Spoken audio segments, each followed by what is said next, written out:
विधान परिषद सदस्य श्री लालजी प्रसाद निर्मल जी,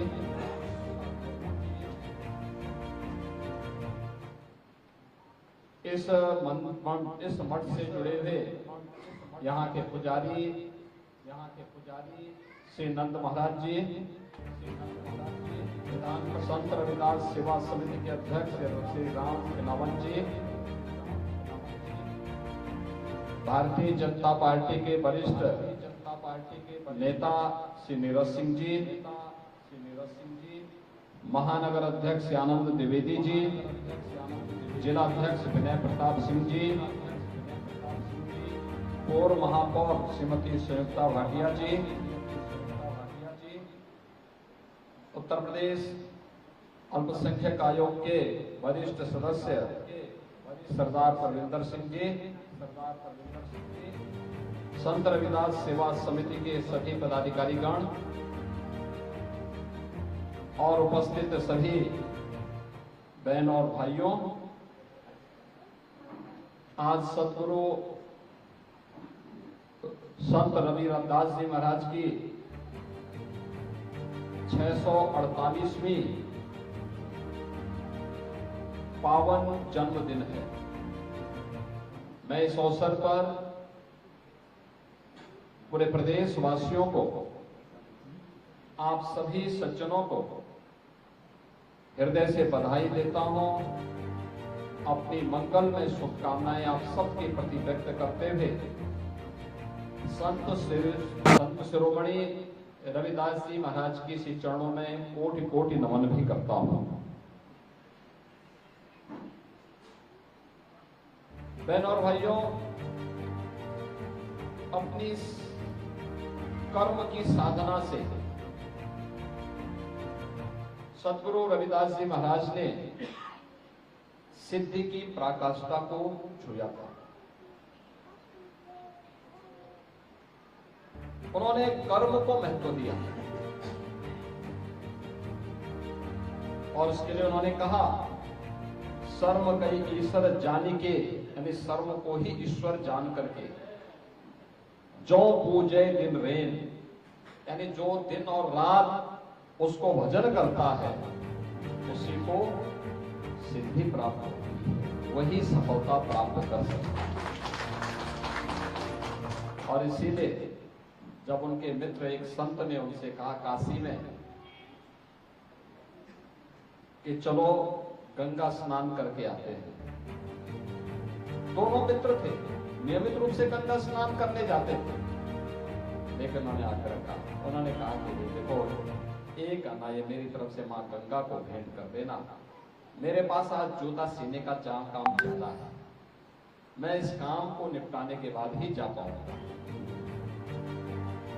और संत रविदास जी नहीं गए, उन्होंने अपने साथी मित्र जो संत थे उनको कहा, तुम भी जब स्नान करो तो मेरी तरफ से ये माई को भी ये काना चढ़ा देना। सहयोगी संत गए, स्नान किया, स्नान करने के बाद पूजन का कार्यक्रम बना, उन्होंने पूजा की, अपनी ओर से भेंट चढ़ाया, फिर उन्हें याद आया कि रविदास ने भी तो मुझे दूध दिया। उन्होंने उनका आना निकाला और जैसे ही माँ गंगा को भेंट किया तब तक माँ गंगा ने हाथ उठा करके उसको पकड़ा। वो बहुत अच्छे थे। उन्होंने कहा कि मैं चढ़ा रहा था तब तो नहीं, कि अपना मेरा भेंट तो नहीं माँ गंगा ने स्वीकार किया, लेकिन रविदास का कैसे? उन्होंने वापस आकर के रविदास जी से कैसे हो? उन्होंने मन चिंता यानी मन की शुद्धि आपकी आत्मिक शुद्धि का आधार है, और आत्मिक शुद्धि है तो दुनिया की सभी प्रकार की सिद्धियां आपके पास आपकी दिखाई देती है। और यही संत रविदास ने कहा था। उन्होंने आत्मिक शुद्धि पर ध्यान दिया और इसके लिए कर्म की साधना को महत्व दिया। कर्म की साधना, इसके बारे में हमारे शास्त्र लगातार यही प्रेरणा देते हैं, कर्म प्रधान व्यवस्था को सदैव महत्व दिया है। श्रीमद् भगवत गीता भी इसी बात को कहती है। कर्मण्येवाधिकारस्ते मां फलेषु कदाचन। कर्म प्रधान विश्व को राखा, जो जस करहि सो तस फल चाखा। जो जैसा करेगा वैसे फल प्राप्त भी करेगा, इसलिए कर्म को महत्व दो। कर्म को महत्व देकर के ही हम विकसित भारत की परिकल्पना को साकार कर सकते हैं। प्रधानमंत्री मोदी जी ने पिछले 11 वर्ष में से कर्म साधना की महत्व देकर के भारत आज दुनिया के बड़े देशों की पंक्ति में ला करके खड़ा कर दिया। आज का दिन कितना पवित्र है, महाकुंभ का स्नान प्रयागराज में हो रहा है। 13 जनवरी से अब तक पिछले 1 महीने में 47 करोड़ से अधिक श्रद्धालु मां गंगा, यमुना और सरस्वती की त्रिवेणी में आस्था की डुबकी लगा चुके हैं। और ये क्रम अभी चलेगा 26 फरवरी को। अनुमान करिए अगले 14 दिन में कितने बड़े पैमाने पर श्रद्धालु बनाएंगे। मैं आज की इस अवसर पर आप सबको हृदय से बधाई देता हूं। सब शिरोमणि सद्गुरु रविदास जी महाराज के श्री चरणों में नमन करता हूं और आप सबको इस बात के लिए आश्वस्त करता हूं कि डबल इंजन की भारतीय जनता पार्टी की सरकार है। हमने सद्गुरु रविदास जी महाराज की पावन जन्मभूमि शीर गोवर्धन काशी में प्रधानमंत्री मोदी जी के विजन के अनुरूप वहां पे भव्य स्वरूप दे दिया, वहां यात्री विश्रामालय बना दिया। सद्गुरु रविदास जी महाराज की भव्य प्रतिमा रखवा दी गई, पार्क का निर्माण कर दिया गया, 4 लेन की कनेक्टिविटी दे दी। यानी 17 के पहले वहां सिंगल लेन की सड़क थी, कोई यात्री विश्रामालय नहीं था, कोई अतिथिशाला नहीं था, कोई भोजनालय नहीं था, कोई बड़ी मूर्ति नहीं थी। आज आप जाएंगे, पार्क नहीं था, कनेक्टिविटी नहीं थी। आज वहां पर 4 लेन के साथ जोड़ दिया गया। आज वहां पर सद्गुरु रविदास जी महाराज की भव्य प्रतिमा लगा दी गई, बड़ी भव्य प्रतिमा। पार्क बना दिया गया, 1.5-2 लाख एक साथ श्रद्धालु बैठ सकता है, लंगर चल सकता है। पाकशाला बना दी गई, अन्नपूर्णा भवन बना दिया गया,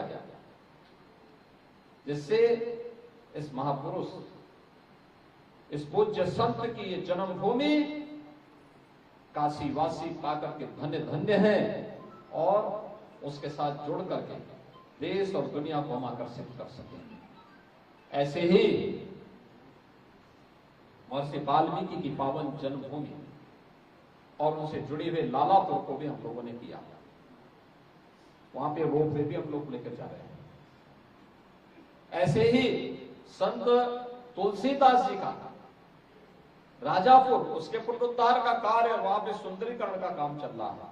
और मुझे बताते हुए प्रसन्नता है, इस प्राचीन मंदिर के भी पुनरुद्धार का कार्य ये डबल इंजन की भाजपा की सरकार करा रही है।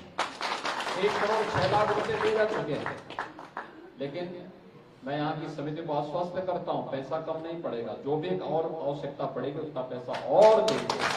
लेकिन सद्गुरु रविदास जी महाराज की पावन मंदिर और उनसे जुड़े हुए स्थलों के पुनरुद्धार सुंदरीकरण के कार्यक्रम को भरपूर सहयोग करेंगे। आपने आयोजन किया, मुझे अभी तत्काल, मैं सुबह से 4 बजे से ही प्रयागराज महाकुंभ के आयोजन को देख रहा था, वहां पे व्यवस्था संबंधी उसमें व्यस्त था।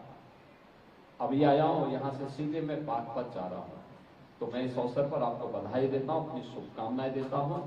हमारे डिप्टी सीएम ब्रजेश जी, हमारे माननीय विधायकगण, महापौर जी, सभी लोग आपके बीच में हैं।